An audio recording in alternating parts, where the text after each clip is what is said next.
आज हम लोग देखेंगे गुप्त राजवंश के बारे में। अभी तक हमारा सिलेबस जो है वो खत्म हो चुका है मौर्य काल तक का, और मौर्य काल के बाद हम मौर्योत्तर काल को बाद में पढ़ेंगे। लेकिन उससे पहले हम लोग देखते हैं गुप्त राजवंश के बारे में, और गुप्त राजवंश के बारे में देखेंगे तो सबसे पहले हम देखेंगे कि किस तरीके से गुप्त राजवंश को जाना जाता है या उसके इतिहास के स्रोत क्या है। और आप लोगों को पता है कि इतिहास को जानने के स्रोत होते हैं साहित्यिक स्रोत, पुरातात्विक स्रोत और उस काल में आए हुए विदेशी यात्री। तो सबसे पहले हम देखेंगे कि किस तरीके से जो है साहित्यिक सोर्स काम करते हैं, पुरातात्विक सोर्स काम करते हैं, और जो है आपके विदेशी यात्रियों के विवरण है। तो मैं आपको बता दूं कि गुप्त साम्राज्य में हमको मेनली पढ़ना है, फोकस करना है समुद्रगुप्त के बारे में। हमारे गुप्त साम्राज्य का या बोला जाएगा गुप्त राजवंश का हीरो है कौन? समुद्रगुप्त। उसके बाद हमको फोकस करना है चंद्रगुप्त के ऊपर, चंद्रगुप्त सेकेंड। ये दो लोग हमारे फोकस का केंद्र रहेंगे। साथ ही साथ हम गुप्त राजवंश के बारे में देखेंगे तो ये देखेंगे कि चंद्रगुप्त सेकेंड के शासनकाल में किस विदेशी यात्री का आगमन हुआ था। तो सबसे पहले देखते हैं कि किस तरीके के सोर्स है ना। तो सबसे पहले हम देखेंगे साहित्यिक सोर्स के बारे में। तो साहित्यिक सोर्स के बारे में जब हम देखते हैं तो हमको ये पता चलता है कि साहित्यिक सोर्स में था विशाख दत्त का देवी चंद्रगुप्तम। पहला देखेंगे विशाख दत्त का देवी चंद्रगुप्तम।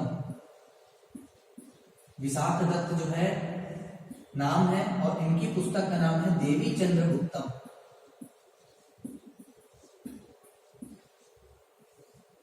अब थोड़ी सी कहानी देख लेते हैं देवी चंद्रगुप्तम के बारे में। विशाख दत्त की पुस्तक का नाम है देवी चंद्रगुप्तम, और देवी चंद्रगुप्तम से हमको चंद्रगुप्त सेकेंड और इसके भाई रामगुप्त का वर्णन मिलता है। साथ ही साथ इन दोनों का वर्णन मिलने के पश्चात हमको रामगुप्त की पत्नी ध्रुव देवी का भी यहाँ से वर्णन मिलता है। एकमात्र स्रोत है जहां से हमको जानकारी मिलती है। देवी चंद्रगुप्तम से हमको जानकारी मिलती है चंद्रगुप्त सेकेंड और रामगुप्त की, है ना, रामगुप्त के बारे में। और रामगुप्त की पत्नी का नाम था ध्रुव देवी। जब रामगुप्त की मृत्यु हो जाती है तो चंद्रगुप्त सेकेंड जो है ध्रुव देवी से विवाह कर लेता है। इसके बारे में हमको जो है देवी चंद्रगुप्तम से पता चलता है। साथ ही साथ इस काल के साहित्यिक स्रोत की जानकारी हमको कालिदास के द्वारा लिखी हुई पुस्तकों से भी मिलती है। तो हमारे लिए दो मुख्य फोकस केंद्र है। सबसे पहला विशाख दत्त का देवी चंद्रगुप्तम, और कालिदास के द्वारा बनाया गया या कालिदास के द्वारा लिखी हुई पुस्तकें ऋतुसंहार, कुमार संभव इत्यादि पुस्तकों के माध्यम से हमको इसके बारे में जानकारी मिलती है। अब देखते हैं सेकंड, पुरातात्विक स्रोत।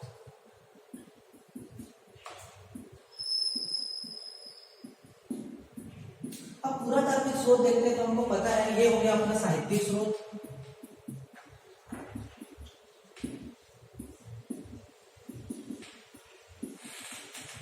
अब देखते हैं पुरातात्विक स्रोत के बारे में। तो पुरातात्विक स्रोत के बारे में जो है, पुरातात्विक स्रोत के बारे में हम लोग देखेंगे तो सबसे पहले हमको समझ आएगा कि जो अभिलेख है।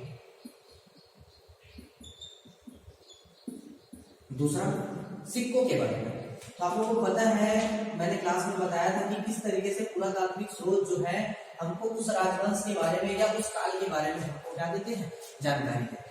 तो यहाँ भी सेम टू सेम है। तो अभिलेख, अब एक बात बताओ, यहाँ का हीरो कौन है? समुद्रगुप्त। समुद्रगुप्त हीरो, जो सीधी सी बात है, उसके काल में क्या लिखे जाएंगे? अभिलेख। समुद्रगुप्त के शासन काल में एक इंसान था जिसका नाम था हरिसेन। हरिसेन ने एक अभिलेख लिखा जिसका नाम था प्रयाग प्रशस्ति। तो इस प्रशस्ति से जो है हमको जानकारी मिलती है गुप्त राजवंश के शक्तिशाली शासक समुद्रगुप्त के बारे में। दूसरा सिक्के। अब सीधी सी बात है, जब गुप्त राजवंश एक शक्तिशाली राजवंश रहा है तो निश्चित ही जो है गुप्त राजवंश के बारे में हमको जो है सिक्कों से भी पता चलता होगा। राजस्थान में एक क्षेत्र है बयाना। राजस्थान का एक क्षेत्र है जिसका नाम है बयाना, और यहाँ से हमको जो है बहुतायत मात्रा में गुप्त राजवंश के सिक्के प्राप्त होते हैं।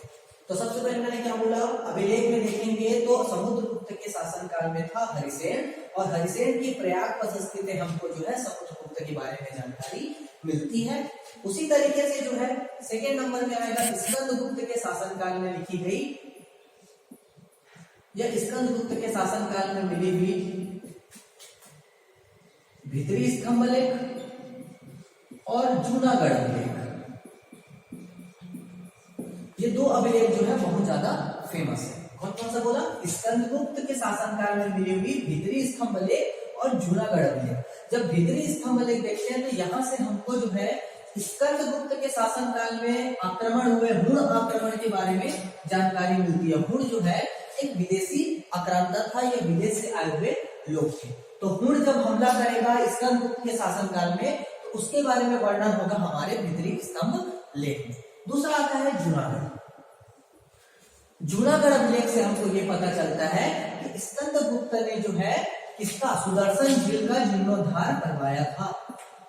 सुदर्शन झील याद करो, मौर्य काल में मैंने आप लोगों को बताया था कि किस तरीके से चंद्रगुप्त मौर्य ने, है ना, चंद्रगुप्त मौर्य के शासनकाल में रहने वाले एक सेनापति ने जो है सुदर्शन झील का निर्माण किया था। और आगे चलकर जो है स्कंदगुप्त के शासनकाल में सुदर्शन झील का जीर्णोद्धार किया जाता है या उसका पुनर्निर्माण किया जाता है। यहां तक क्लियर हो, है ना। नेक्स्ट देखते हैं विदेशी, है ना, कौन कौन से जो है विदेशी आए थे। तो देखो विदेशी में जो है हमको सिर्फ दो लोग दिखाई देते हैं, या विदेशी बोला जाता है कि विदेशी हमको जो भी चीज है, ये विदेशी यात्रियों का विवरण है, तो हमको सिर्फ दो विदेशी यात्रियों का विवरण हमको यहाँ दिखाई देता है, जिससे हमको जो है गुप्त राजवंश के बारे में पता चलता है। सबसे पहला था फायहान, और फायहान आया था चंद्रगुप्त सेकंड के शासनकाल में। अब सीधी सी बात है, जब फायहान चंद्रगुप्त सेकंड के शासनकाल में आएगा तो वो चंद्रगुप्त सेकंड के शासनकाल की हर एक परिस्थितियों का क्या करेगा, वर्णन करेगा, है ना। फायहान जब चंद्रगुप्त सेकंड के शासनकाल में आया तो इसने एक बुक लिखी, और बुक लिखने के पश्चात बताया कि जो भारतवासी है उन्होंने भारत को बोला कि यहाँ के लोग जो है क्या है करते हैं, पूरी तरीके से, है ना, पूरी तरीके से जो है वेजिटेरियन है। पहला उन्होंने बोला कि यहाँ के लोग प्याज, लहसुन, ये सारी चीजों का सेवन नहीं करते। तो फायहान के बारे में भी कुछ कुछ चीजें अलग अलग हमको चीजें मिलती है। दूसरा आता है हेनसोंग। पहला था फायहान और दूसरा था हेनसोंग। अब देखो हेनसोंग जो है गुप्त राजवंश में बिल्कुल भी नहीं आया था, है ना, गुप्त राजवंश में नहीं आता है। और गुप्त राजवंश के बारे में हमको जो है जो चीजें दिखाई देती है तो हमको ये पता चलता है कि हेनसोंग जो है यहाँ ना आके गुप्तोत्तर काल के वर्धन वंश में आएगा, और वर्धन वंश का शासनकाल था 606 से 647 ईस्वी।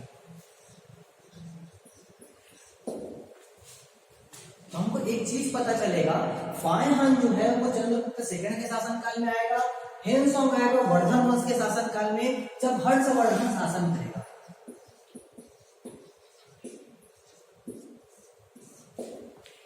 है ना। तो हमको एक चीज और पता चलती है, और यहाँ से हमारा जो आपके 5th यूनिट का है छत्तीसगढ़ का इतिहास, उसमें हेनसोंग का वर्णन मिलता है। हेनसोंग जो है 639 ईस्वी में, हेनसोंग जो है 639 ईस्वी में सिरपुर और मल्हार की यात्रा करेगा, और सिरपुर एवं मल्हार की यात्रा के पश्चात अपनी एक बुक लिखता है भारत से जाने के पश्चात, जिसका नाम था सीयूकी। ठीक है, तो उसमें सारी चीजें जो है वर्णन करेगा, और साथ ही साथ बताएगा कि गुप्त राजवंश क्या क्या कैसा कैसा था, है ना, क्योंकि उसको अपने यात्रा वृत्तांत से जो है इस काल की जानकारी मिली जितने टाइम वो भारत में रहा, लेकिन अपने पूर्वजों के द्वारा लिखी हुई पुस्तकों के माध्यम से उसने जो है बताने का प्रयास किया कि गुप्त राजवंश में क्या क्या चीजें। ठीक है, तो ये हो गया हमारा सबसे पहले ये साहित्यिक सोर्स, जिसमें देखा साहित्यिक सोर्स में हमने देखा विशाख दत्त का देवी चंद्रगुप्तम, और दूसरा था कालिदास, है ना। पुरातात्विक स्रोत में देखा अभिलेख, जिसमें समुद्रगुप्त के जो है ना प्रयाग प्रशस्ति से, दूसरा स्कंदगुप्त के भीतरी और जूनागढ़ अभिलेख से, साथ ही साथ सिक्कों के बारे में देखा, सिक्कों के बारे में राजस्थान और बयाना के क्षेत्र मिले। साथ ही साथ हम एक चीज और देखते हैं कि इस काल में बहुत सारे मंदिरों का निर्माण हुआ, और वो सारे मंदिरें जो थे वो नागर शैली में निर्मित है। जैसे आप लोग सिरपुर जाएंगे तो सिरपुर में मिलेगा आपको लक्ष्मण मंदिर, है ना। तो लक्ष्मण मंदिर जो है ईंटों से बना हुआ मंदिर है, वो भी लाल ईंटों से बना हुआ मंदिर, और वो मंदिर जो है गुप्त कालीन है।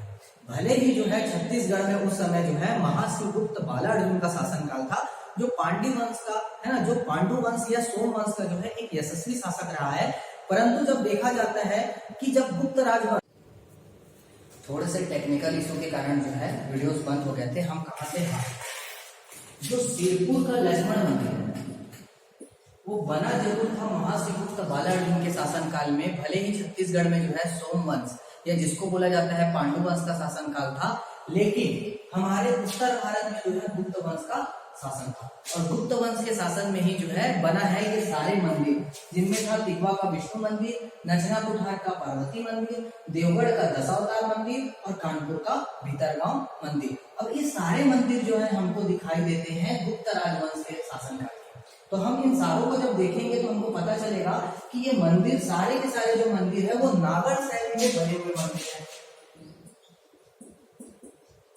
नागर शैली और द्रविड़ शैली के बारे में हमने क्लास में पढ़ा था, और आगे चलकर हम जब मौर्योत्तर काल देखेंगे तो उसमें भी मैं बताऊंगा, और गुप्त राजवंश के एंड में भी मैं नागर शैली और द्रविड़ शैली और बेसन शैली के बारे में आप लोगों को विस्तार से वर्णन करूंगा। यहाँ तक की चीजें समझ आई?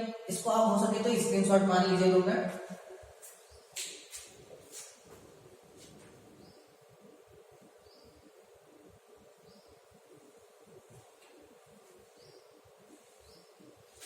ठीक है ना? अब इसको थोड़ा सा देख लेते हैं, हम थोड़ा सा आगे और जाते हैं।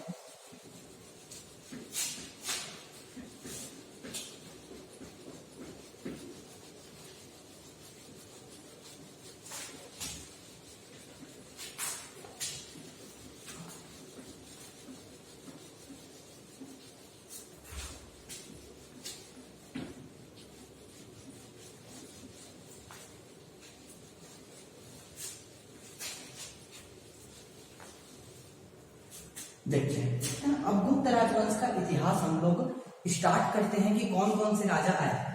तो माना जाता है कि गुप्त राजवंश में जो पहले शासक रहे हैं वो रहे हैं श्रीगुप्त। क्या बोल रहा हूं मैं? श्रीगुप्त, है ना? जो श्रीगुप्त रहे हैं, श्रीगुप्त ने जो है महाराज की उपाधि धारण की। किसकी उपाधि धारण की? महाराज की। और हम लोग को पता है कि महाराज, मैंने क्लास में बताया था आप लोगों को कि महाराज जो है वही लोग उपाधि धारण करते हैं जो किसी के अधीन होते हैं। यह बोला जाता है कि जो गुप्त वंश या श्रीगुप्त जो था, है ना, वो किसी के सामंत रहे हैं तो महाराज जो है वो सामंत की उपाधि होती है। लेकिन कहीं कहीं इतिहासकारों में मतभेद है कि श्रीगुप्त जो है इस वंश का पहला शासक नहीं था। ठीक है। सेकंड नंबर में आता है श्रीगुप्त का पुत्र घटोत्कच।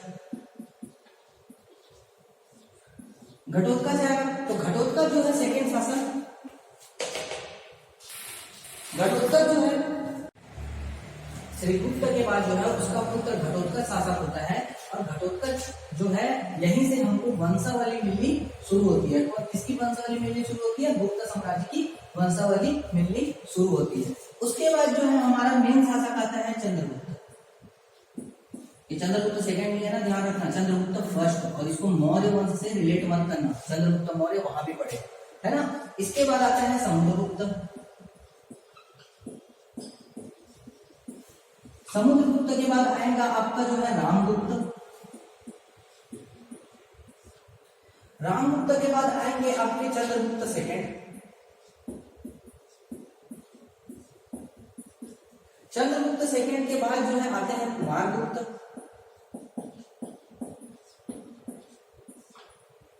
और आठवें में आएंगे स्कंदगुप्त।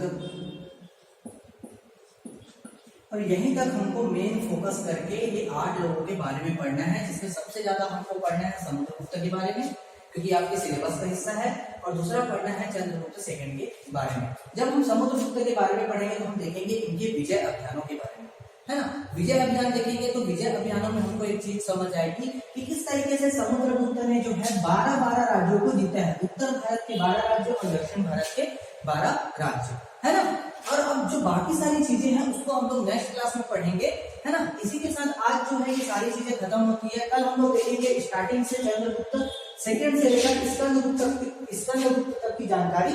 और हम देखेंगे कि किस तरीके से समुद्रगुप्त के बारे में जो है छत्तीसगढ़ के इतिहास से भी पूछा जाता है क्वेश्चन 5वें यूनिट से, और आपके जो है भारत से भी, जो आपके प्राचीन भारत है वहां से भी क्वेश्चन पूछा जाता है ना।